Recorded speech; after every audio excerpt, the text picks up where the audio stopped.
I am Brendan Bannon, and I have just returned from southern Sudan, right beside the Congolese border, where I was photographing a relatively unknown crisis. The rebel group, the Lord's Resistance Army, or the LRA, have been attacking villages, killing people, kidnapping children in the northeast of Congo, and also within Sudan. Following a military offensive against them, the LRA attacks intensified against civilians. Tens of thousands of refugees thus fled and crossed from Congo to southern Sudan. There are also thousands of displaced Sudanese.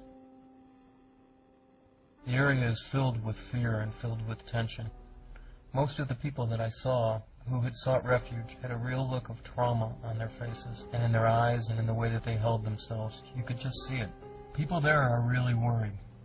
When you're on the road, you see people traveling by foot or by motorcycle with spears in their hands or bows and arrows on their backs. And this isn't common, this is exceptional. And it's happening this way because people are scared of when the next attack will hit. Throughout the area, towns and villages are constantly being attacked by rebels. And these incredible, brutal attacks don't make the news. They should, because what's happening there is a catastrophe for these people. There are scores of people who have been kidnapped. There are families that have been completely ripped apart. Family members abducted and enslaved. In the small villages surrounding Yambio, there were always reports of attacks. Every day I would hear that people had been captured the day before. I also heard first-hand reports of people being killed. There seems to always be refugees arriving from Congo. Around Yambio, MSF is supporting the communities with mobile health clinics. They're also providing medicine and other support for local health structures in South Sudan. Wherever there are large gatherings of people like this, there's always the danger that diseases can break out.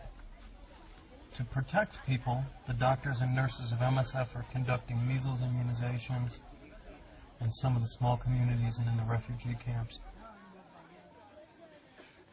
People are still displaced and are living outside the refugee camps. They try to stay as close as possible to the main roads going in and out of Congo. They may want to make short trips in to find relatives that have been captured or kidnapped. They may just be waiting news to find out if loved ones are alive or if they're dead. There is suffering that you cannot see. You know, these people have lost all that they're familiar with. They've lost the footpaths, the smell of morning, the knowledge of where to collect firewood, the streams or the boreholes where they would go to collect water in the evening and see their friends and talk about the day's news. They don't have those simple things anymore. In some places, they have been given land.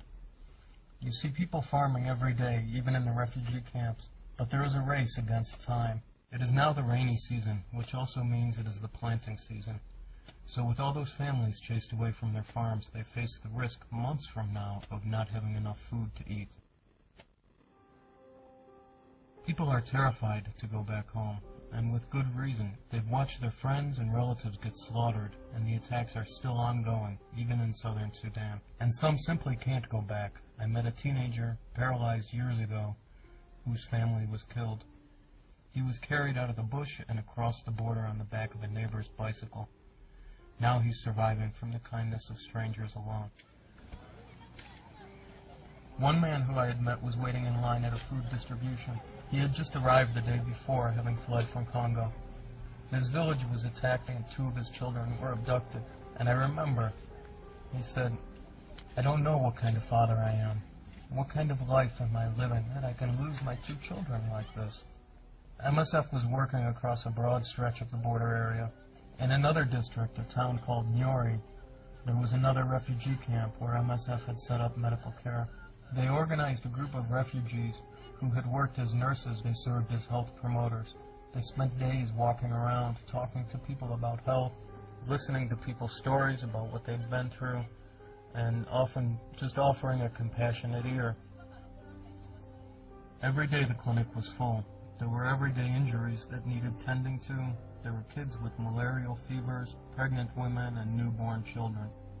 Before these attacks, these Congolese and southern Sudanese people lived a simple but challenging life. They didn't have everything, but they had each other. And now, my hat goes off to people who survive there on a daily basis. You know, life in this part of the world is hard enough without something terrible like this happening.